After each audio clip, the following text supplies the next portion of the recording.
Revenir à une solution politique. Cesser de livrer des armes qui servent à mener le combat sur Gaza. Les mots du président de la République ont immédiatement déclenché l'ire de Benyamin Netanyahou et une tempête dans le verre d'eau médiatique. Le Premier ministre israélien a parlé de honte, usant de cette rhétorique désormais convenue qui veut que toute tentative de freiner les représailles lancées par Israël soit une façon de nier les victimes du 7 octobre 2023 et l'agression atroce subie par l'État hébreu. Les commentateurs, quant à eux, ont insisté sur le caractère inopportun d'une telle déclaration à la veille de la commémoration du massacre. Revenons d'abord sur les mots d'Emmanuel Macron. Il s'exprime dans une émission consacrée à la francophonie et ne veut pas sembler hors sol en parlant de ce sujet sans avoir la moindre pensée pour la situation au Proche-Orient et notamment au Liban, grand pays de la francophonie. Et si l'on met de côté la question du calendrier, le fond de son propos est on ne peut plus juste et mesuré. Il déplore, sans jamais la nommer ainsi, l'hypocrisie des États-Unis, qui prétendent vouloir un cessez-le-feu, mais s'abstiennent d'utiliser le seul outil pour l'obtenir, la suspension des livraisons d'armes. Il évoque le refus par Benyamin Netanyahou de ses propositions de cessez-le-feu. C'est une faute, ajoute-t-il, y compris pour la sécurité d'Israël demain. Bref, le président de la République se situe dans la droite ligne de la position de la France qui, tout en étant l'allié d'Israël, a toujours vu dans le respect du droit international et dans le refus de l'escalade les conditions véritables de la sécurité et de l'avenir de l'État hébreu. Certes, d'aucuns se plaisent à souligner les voix divergentes dans son propre camp. Caroline Diadane, élue des Français de l'étranger, qui se dit en colère et rappelle qu'avant d'être macroniste, elle est d'abord députée des Français qui vivent en Israël, en oubliant qu'elle est également celle des Français qui vivent en Palestine et dans les pays environnants.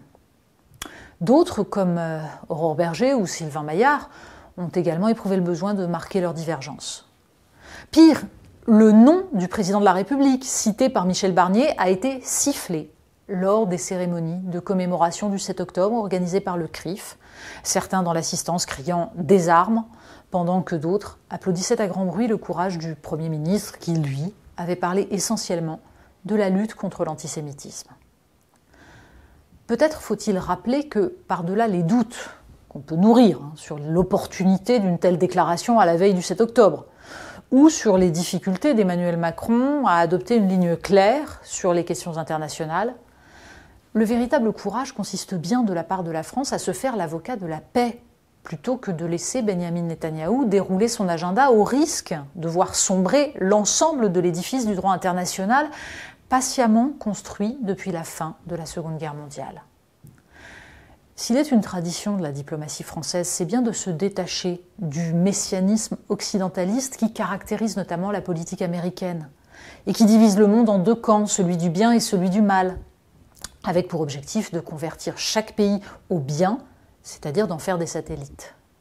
C'est ce messianisme qui a conduit aux interventions hasardeuses en Irak et en Libye, dont le Proche-Orient et le Sahel paient encore le prix.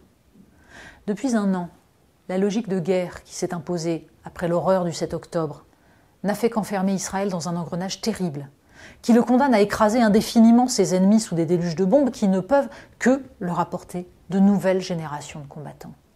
C'est bien ce que souhaitaient le Hamas et l'Iran. Aucune paix possible. Et c'est bien pourquoi ceux qui aiment véritablement Israël et veulent sa pérennité doivent avoir le courage d'inciter à rompre ce cercle vicieux. C'est historiquement le rôle que s'est assigné la France, justement parce qu'elle nourrit, ou nourrissait, à l'égard du monde arabe, une proximité et une connaissance lui permettant de ne pas le rêver en miroir de l'Occident. Emmanuel Macron, depuis son arrivée au pouvoir, tente de perpétuer cette ligne complexe et nécessaire. Il le fait le plus souvent contre une part de la diplomatie désormais acquise à l'idéologie atlantiste, contre une large part du monde médiatico-politique pour qui les belles histoires en noir et blanc sont tellement plus confortables, et contre le parti de la guerre qui se fait depuis quelques années un devoir de traquer les ennemis de l'intérieur en plaquant quelques clichés historiques mal digérés, Munich, le nazisme, sur la réalité de son adhésion à ce messianisme occidental. Les États-Unis, que le président de la République visait dans son intervention, se condamnent à l'impuissance face à Benyamin Netanyahou, en n'usant pas du seul levier entre leurs mains pour enrayer la mécanique mortifère, au risque de fracturer leur propre société. Quant au président de la République, faut-il le rappeler, il n'a pas choisi ce calendrier hasardeux dicté par un Netanyahou qui, alors que la France et les États-Unis négociaient un cessez-le-feu, grâce au fait que la France, justement, conserve un canal de discussion avec le Hezbollah, a choisi de frapper le Liban. La France doit se tenir aux côtés des Israéliens monstrueusement frappés le 7 octobre. Elle doit surtout travailler à réparer sa société, gangrénée par un islamisme qui nourrit l'antisémitisme.